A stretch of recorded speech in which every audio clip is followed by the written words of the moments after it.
Welcome everyone to the webinar today called New Bookshare Features Make Your Job Easier. We're excited to share some great new features with you. Before we do that though, I'm going to jump into just some very basic information about Bookshare for anyone who's brand new. Just a couple quick slides and then we'll get into the new features. And I'm Christine Jones, Associate Director of U.S. Education here at Benetech, which is the parent company of Bookshare. And joining me today and helping out with answering questions in the chat is my colleague Laura Ronberg. And so feel free to enter any questions or comments that you have in the chat and she'll be able to field those as we go along. So just some quick background on Bookshare. Bookshare is an ebook library that is designed to make reading easier for people with what we call reading barriers, which are conditions that limit their ability to read or process printed text in the way someone would who didn't have any of these barriers. So someone who has dyslexia, for example, or is blind, or has a physical disability that limits their ability to read would be some of the people for whom Bookshare is intended. And these individuals can read in ways that work better for them. They can listen to just the audio of books, or they can add to the audio highlighted text, or what we call karaoke style text. And there's an image on the screen where you can see a sentence highlighted in yellow and then a word highlighted in green. That's because the word by word highlighting moves along in conjunction with the speech so that students can hear and see the words at the same time. And all of Bookshare books are available in that multimodal format, depending, of course, on the tool that you're using to read. Students can read in large type if they have low vision and they just need to enlarge the type, and they can read in Braille. There are more than 785,000 titles in the collection. We're getting very close to 800,000 titles. And all of these titles are available in multiple formats, including audio and highlighted text. And that the collection includes textbooks, books for both classroom and assigned reading, as well as for pleasure reading. We sure hope that kids develop a love for reading as a result of using Bookshare, and we hear many stories about this. And then books for just increasing their skill set, developing new skills, and then periodicals. So there's a lot of excellent content in Bookshare that can be used both for school as well as for other, just pursuits, other kids just keeping up with what their friends are reading, being able to participate in book clubs, that kind of thing. Bookshare is free for all qualified U.S. students of any age, so that includes K through 12 as well as post-secondary, even adults going back to school later in life. If they have a qualifying condition, they should be able to access Bookshare for free. And members can customize their reading experience on nearly any device. I'm not going to go into it in great detail, but this is the law that determines who qualifies for Bookshare. It's actually a portion of copyright law. It was recently revised, and the new language is here. It's basically, again, those individuals who have a condition that limits their ability to read, and as the law here says, to substantially the same degree as a person without an impairment or disability. And the determination is made by what the law calls a competent authority, who is someone who possesses experience in making such determinations. So basically folks who have some training in the area of disability and can state that, yes, the student or person has a condition that's hindering their ability to read or process printed text. There's two types of accounts in Bookshare. There's an organizational account where teachers who are called sponsors in our system add students who are called members in our system, and that's because we have organizations who use Bookshare that are not schools and are serving adults, so we don't call everybody in our system a student. And then the students or members log in, find books, and read, and they can only access books that have been shared with them by sponsors or by their teachers. By contrast, an individual membership in Bookshare allows a student or an individual to access anything in the collection. If the student signs up for an individual membership through their school account, which is one of the things we're going to show you today, then the parent doesn't have to submit any additional documentation. However, if an individual or a parent signs up on their own, separate and apart from the school, they'll need to submit a proof of disability form. But basically then the individual can access any book in the collection. So this is a situation we really encourage you to get individual memberships for your students. It does require parents' permission, and I'll walk through at least one of the ways to get that today. Bookshare books can be read on many devices, such as Chromebooks and computers, and mobile phones and tablets, iPad and Android varieties, and there are apps or software programs that work on each of these, and this is just a short list of them here. And so we're going to today feature some new things, some tutorial videos that are now sort of scattered throughout the website to give you guidance just when you need it, and also a way that teachers can now support individual memberships better or more effectively by being able to help students reset their passwords when they forget them, which they probably inevitably will, and which is not something that we had made possible in the past. But we heard from a lot of you that it would really help your lives greatly, so we made that change. And then if I have time, I'll cover how you can assign just one book to a student now without having to create a whole reading list. So quickly, I'm just going to jump into my a Bookshare account. And I'm going to go ahead and go to an organizational account. I've already logged in here to an organizational account. This is an organization demonstration account that is going to look very similar to every teacher logging into any school or organization account. And I want to point out right away, right over here on the left, under Learn More, here's some of the videos to which I was referring. So if you're in the member roster, I've gone into the member roster, which is my list of student members, and I got there by selecting members in the left-hand side here.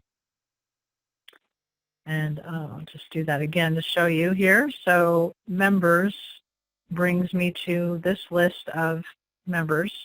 And of course, I have a bunch of fake members on here, but you would all have real names. So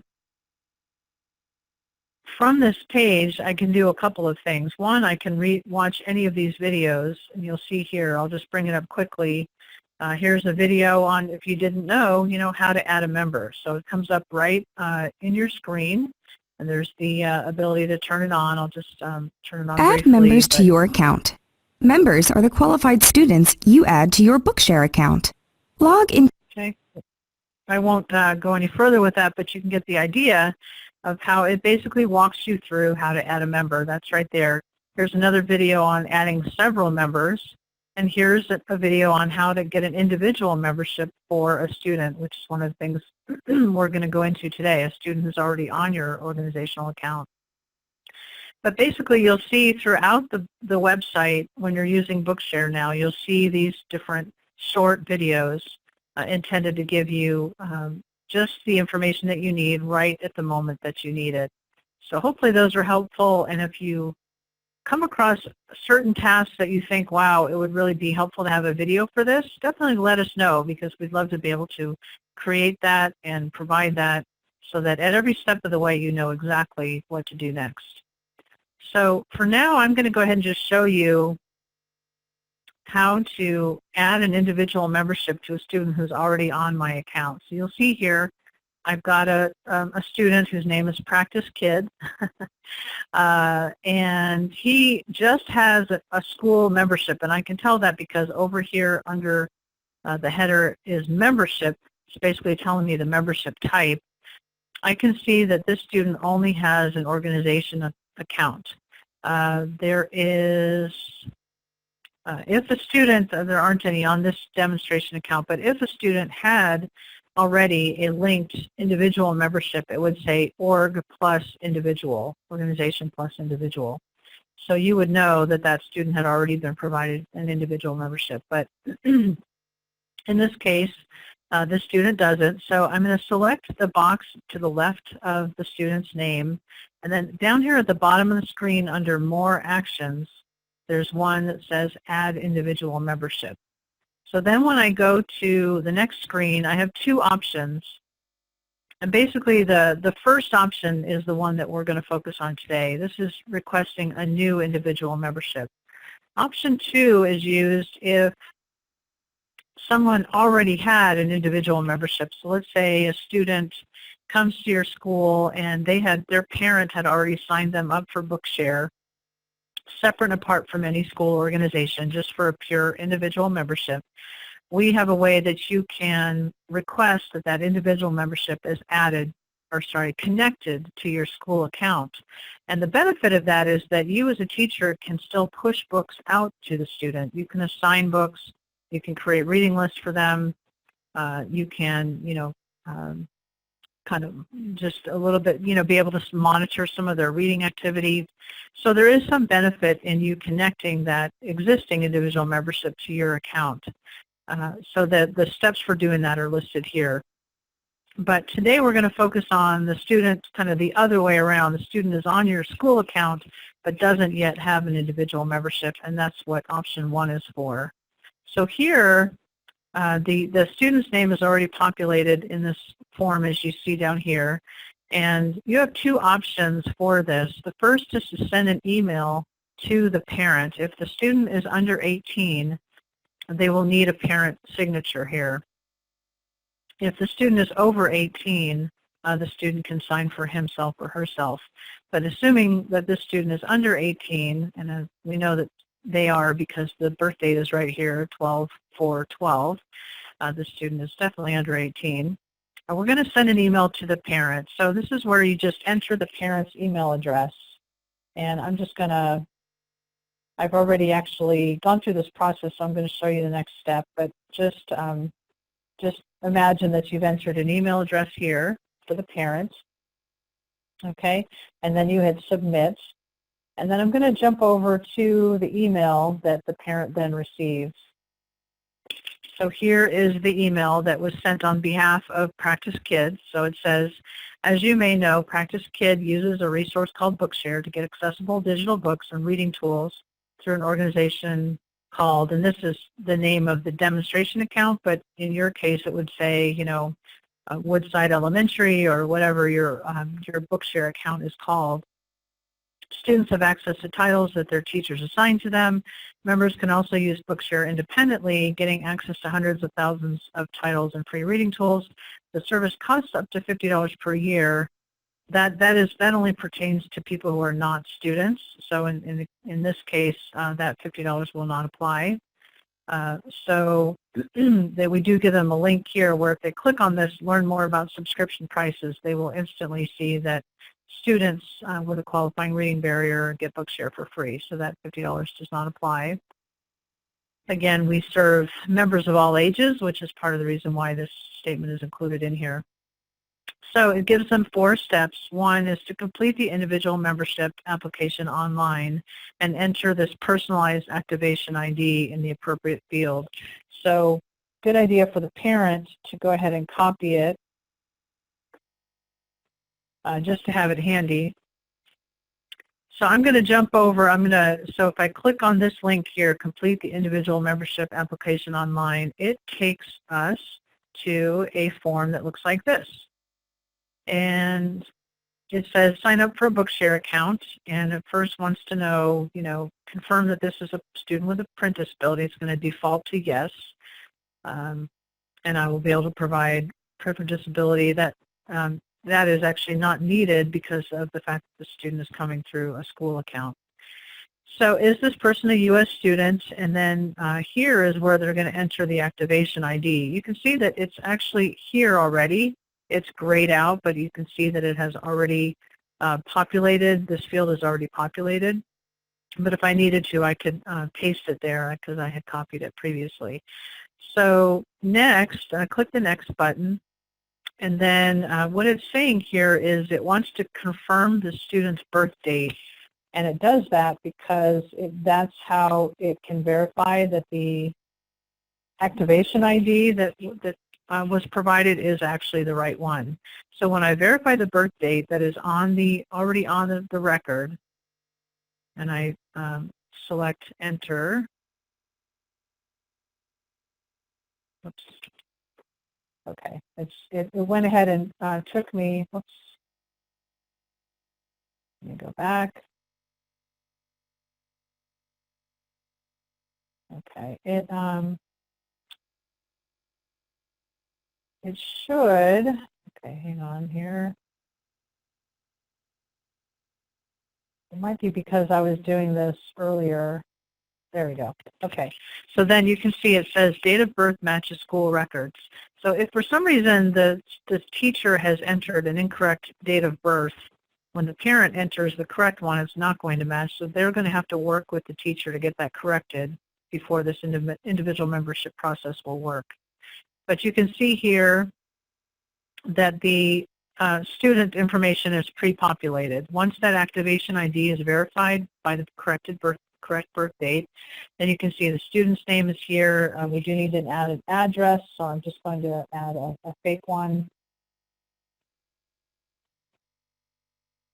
And then a city and a state, and I need to enter a zip code. There is a line for phone. It's not a required field, but feel free to enter a phone number there. But this is a required field. It does need a parent, guardian first name and last name, so I'm just going to enter parent 1 test, and then it needs a parent or guardian email and a phone number. Wants to know if the address is the same as the members, and we'll leave that as yes for now. And then here's where the student is going to be using some new credentials to log into this account. And they'll use that every time now in place of the login credentials they were provided by their teacher. But because this account is connected with a school account, they'll still be able to see everything their teacher is doing for them, but they're basically logging in as an individual member from now on. So I'm going to just go ahead and give it give it an email address that is just a test one. And then there is a need to create a password, which I'm just going to make up one. It has to be at least 8 letters, and it has to have 1 letter and at least 1 number. So let's see, I'm just going to do that.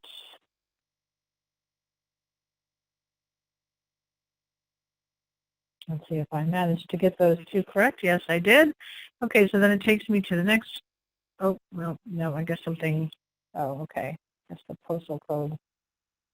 All right, so 02119. Let's just make something up, saying that my postal code wasn't correct. Oh, passwords don't match. Okay, I didn't do that right.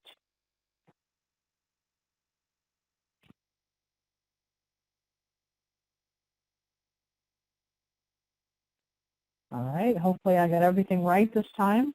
Okay, so, and then on the next page, this is where you'll see this important feature that is new. It says under account management, it says allow teachers or staff at my school or district to manage my account. And if I select yes, I do want to do that, the box will automatically default to being checked. So if as long as the parent leaves it checked, then that will allow you, the teacher, to be able to help the student with their password on their individual membership account if they happen to lose it. They can, actually reset their username and password if necessary. You can help with that. So this is where the parent is checking into this individual membership agreement, making sure that they agree to the terms. They acknowledge here that they're agreeing to the terms and conditions, and they acknowledge that they're the parent, and they put their name in here and the date, and then create account. And then from there, let's see, it's not letting me do it. Oh, here we go. There we go. Okay, create account.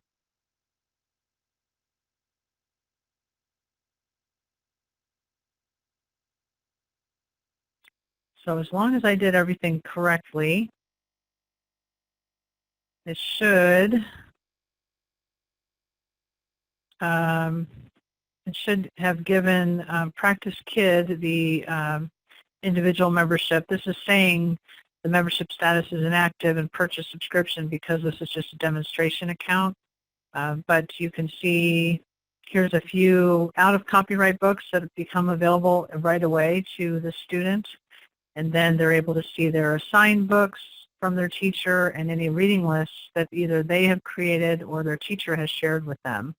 So they have a couple of different things to look at right away and open books and start reading. Let's see here. There we go.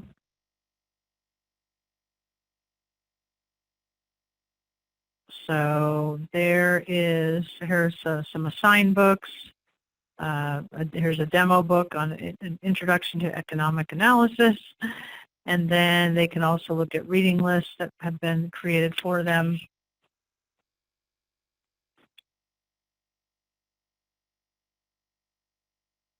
This is taking, the internet is slow, so taking a little minute here. So here's a few reading lists that have been put into this demonstration account for the student. I want to go back now to the teacher's account because I want to show you what it will look like now that we've added an individual membership for Practice Kids. So I'm going to log out of my organization account and log back in.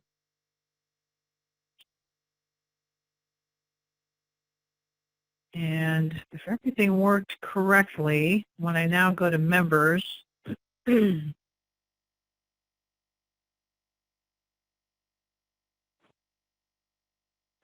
here's my member roster. And here's Practice Kid, and yay, it did work. So you can see over here under type of membership the student has, it says org plus individual.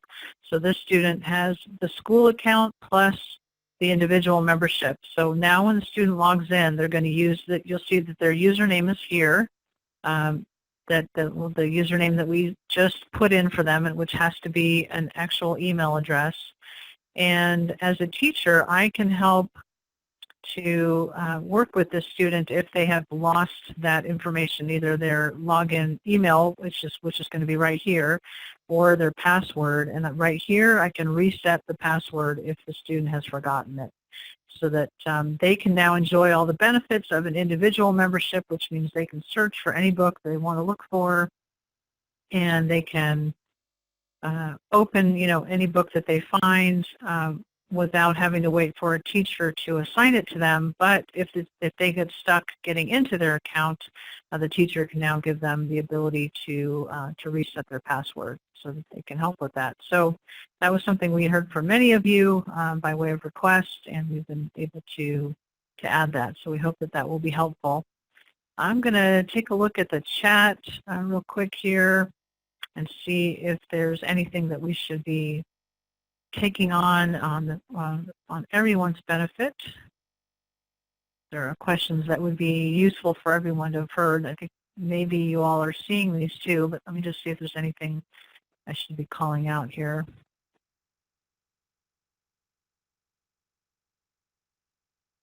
And yes, this presentation is being recorded, and it will be a link to the recording will be sent to everyone. And we should be able to get it to you in the next few days, I would think, certainly by early next week. Let's see. So a good question, can a sponsor add an organizational student account and initiate an individual account, or is there an administrative person who has to do that? And right now, all sponsors have permission to add students to the organizational Bookshare account and to initiate the individual account process too. All sponsors right now have that ability and permission. We don't have sort of varying levels of permission. There is on every account, organizational account, there's something called a primary contact, which is the main contact on the account, and certainly that person has a couple has the permission to do a couple of things that typical sponsors do not, but that is not one of them. In this case, all sponsors can do that. add a way to customize the invitation email. This is great feedback. We'd love to be able to get some specifics as far as how you'd like to customize it. The other thing that I could mention is that if I go back to my members tab, and if I go through this process again, and let's say I was going to pick a different individual member, let's say I'm going to add an individual membership, a different organizational member. Let's say I want to add an individual membership to Jane Doe's account. So I'm going to add individual membership. One of the things I forgot to show you when I was here is under option 1, rather than sending an email, you can actually download a copy of the proof of disability form, or not proof of disability, the agreement form that the parent needs to sign. And what you could then do is send home with them a letter of your, that you've written that, basically says what you want it to say. So you could send, or you could attach the PDF to an email. So you could send your own email to the parent, attach the PDF for them to sign and send back to you. Then it has to just be uploaded to the Bookshare, and the instructions are on there, but you can upload it, scan and email it to Bookshare, and we'll process it. So it's another way to accomplish the same thing, but maybe allows you to customize the process a little bit more by either sending a letter home or writing an email to the parent. As long as you get that PDF to them to sign, you can include in that letter or email anything that you want to include. So that's actually a really good question. Oops, I just realized I'm not sharing my screen. Hang on, let me quickly show you where I got there, how I got there.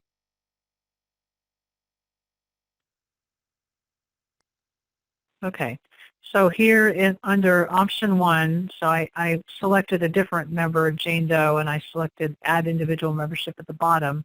And so under option 1 in this drop down here, rather than send email, which is what it defaults to, you can pick the second option, which is download. And then what it does is creates a form. Let's see if I can get it to open up here. It creates a form for the student with the student information populated in it that you can then send home. Here it is. You can send this home. You can either, you can attach the PDF to an email, or you can actually print it and send it home with the parent. But you can attach your own letter or email in this instance. Let's see. Let me go ahead and go back and look and see if there are other comments. This is great feedback.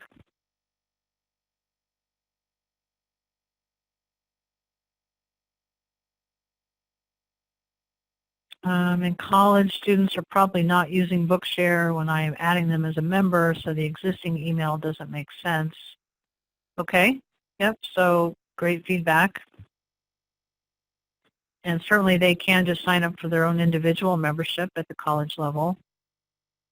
How quickly does the parent get the email to activate? It should be pretty quick, but I will tell you that when I went through this exercise myself just before the webinar today, the email went to my spam filter in my email. So I had to go grab it out of there. So you might let parents know to check that.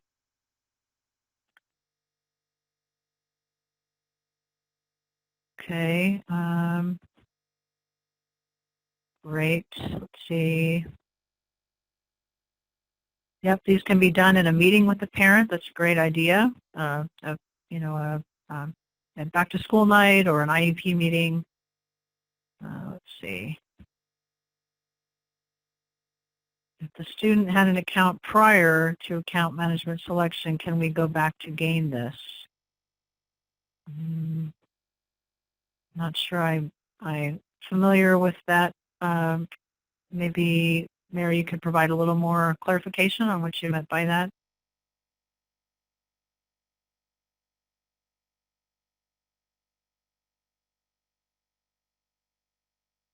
Okay, let's see. Can you reset a student password? That's what we just covered. You can, so the student, when you first add them to the organizational account, if we go back here, you assign them a username and password. So let me just click the box that says add member. and you actually give a student a username and password for Bookshare. It's right here on this dialog box, username and password. But when you help them then get that, that's just for them to log into the school account where they can access only books that have been shared with them by their teacher. But when you give them a full individual membership, they're actually going to start logging in. Their username and password will be what the parent sets in that online form, and that's why, I just realized I think I wasn't sharing again. Was I? Hang on a second here. Sorry. Oh, no. Okay, hang on a second.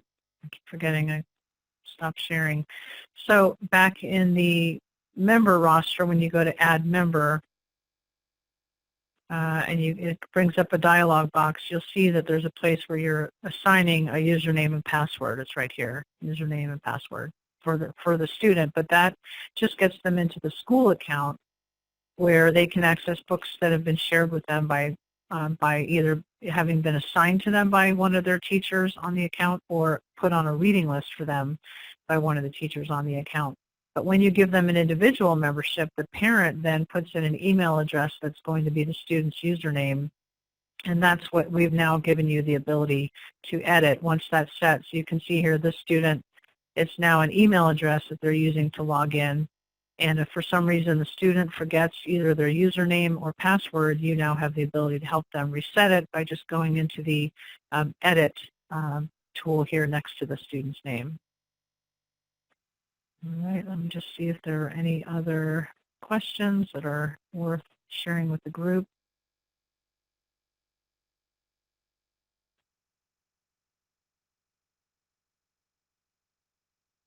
Yeah, so yeah, I had forgotten to share my screen. Sorry about that. Let's see.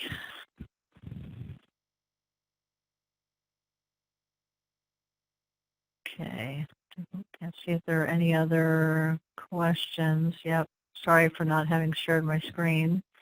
Okay, so this is a very good question. Procedure to follow if we need to move a student from one district to another. Excellent question, something that does come up fairly often.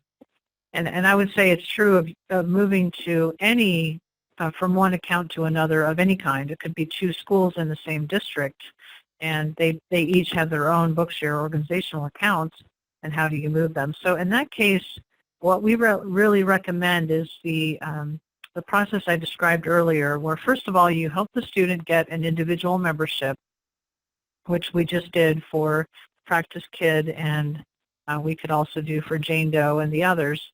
And then they would basically take that individual membership with them to the new school. Then you would add them to the new organization account. So let's say the new school, adds the students to their organizational account, and then they go through that. So once they've added, so let's say that this student, 10K student here, is the student who had an individual membership from another school. So we're going to select that. We're going to say add individual membership. And what we're going to basically do is use option 2 here and add the existing individual membership that the student has from the other school, so that now the student is on the new school's account and has still maintained all their reading lists and any books in their book history. All that will port over there with them. So the portable piece of the Bookshare membership for the student is the individual membership. So that's why it's a good idea to get them that individual membership. Then basically the new school would add them to their org account, ask our system to connect that individual membership to that student. Then the first school can delete the student from their account. That's really the best way to move a student from account to account. All right, let me just see if there are any other questions, and we do need to wrap up because we're over time, but you guys have been a great group, and I just want to make sure we get all your questions answered. Okay, I think that's about all we're going to have time for today. Thank you guys for joining us, and just quickly, if we talk about some next steps, it would be either to, let's see, let's get there here. Create an organizational account for Bookshare if you don't already have one. Add qualified students, assign books, either one at a time, or assign collections of books via our ready-made reading lists. I didn't get to cover any of that today, but we have lots of information on our website about it. And students log in, see their books, or if they're an individual member, they can also search for books, select a book, and read. And then here are some great resources for you by way of getting some help and support. And once you get this presentation, these are all hot links. So there's a Get Started guide for educators. There's lots of great questions, answers to many common questions in the Help Center, and then videos and how-to guides in the Learning Center. You can also get help and support from Bookshare at these means listed here. So anyway, we'll have to jump off now, but thank you all for joining, and have a wonderful day and a wonderful year. Thanks again.